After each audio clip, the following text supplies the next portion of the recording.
मुझे बोलना चलना सिखाया, मेरे माँ पिता तुम्हें वंदन, बड़ी किस्मत से मैंने पाया, बड़ी किस्मत से मैंने पाया।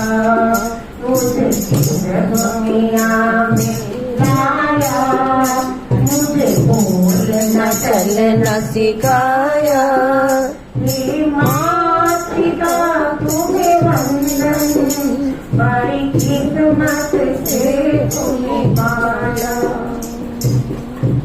अभी अभी हमारे बड़ी दीदी जो इस समय हमारा माँ का रोल कर रही है, बहुत ज्यादा भावुक हो रही है। और वो शायद बहुत सारी गांधी आश्रम में आया करते हैं।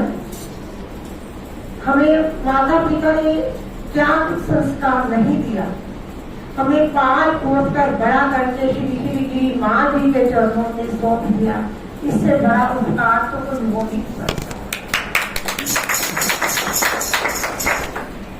पूरे परिवार में सबसे पहले हमारे दीदी को ही पढ़ाया गया था, और फिर हमारे दीदी ने साहस करके सभी बहन भाइयों क्या पूरे परिवार में सब बच्चों को पढ़ाने के लिए उत्साहित किया, और सभी बच्चे पढ़े।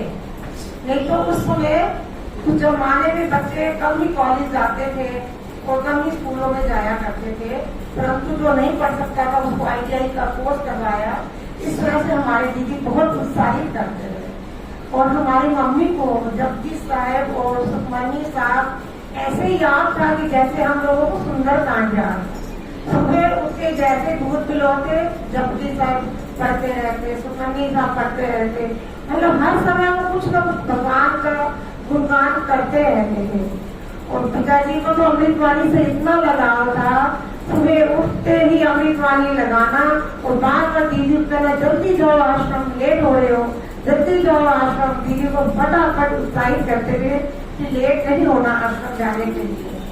और जब दीदी कॉलेज आया करते थे, उस चीज की घर भूल जाए तो शीला बाईपास बस स्टैंड पर दीदी को साइकिल पर देने जाते थे हमारे पिताजी।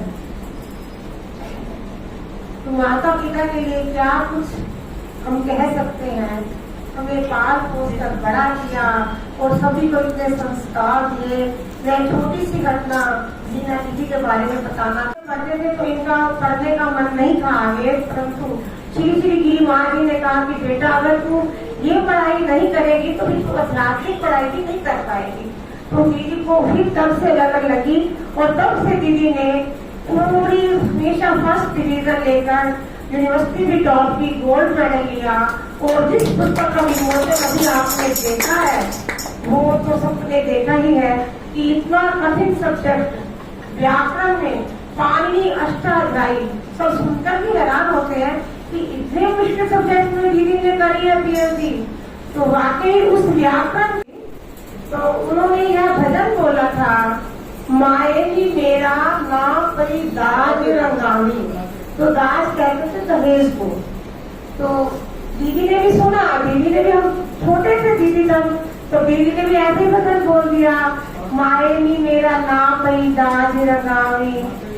तो माता जी ने कहा ठीक है। फिर माता जी ने मम्मी को बुलाया, सतवंती सुन रही है, क्या कह रही है?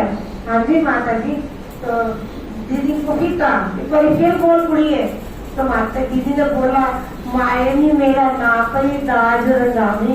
तो मम्मी कहते ठीक है, बाकी चार है ना रंगाने वाली, इसका माता जी नहीं रंगाए थे। तो फिर माता जी ने कहा फिर दृढ़ रहना आपने, और दृढ़ रहना। फिर माता जी ने ऐसा इनको पक्का किया, और इतनी इनको अंदर से लगन लगे, कोई दिन नहीं रात नहीं, या अपनी पुस्तक पढ़ाई की करनी है या फिर संस्कृत के श्लोक श्री श्री गिरी माँ जी के चरणों में रहना, बस इनको यही अच्छा लगता था।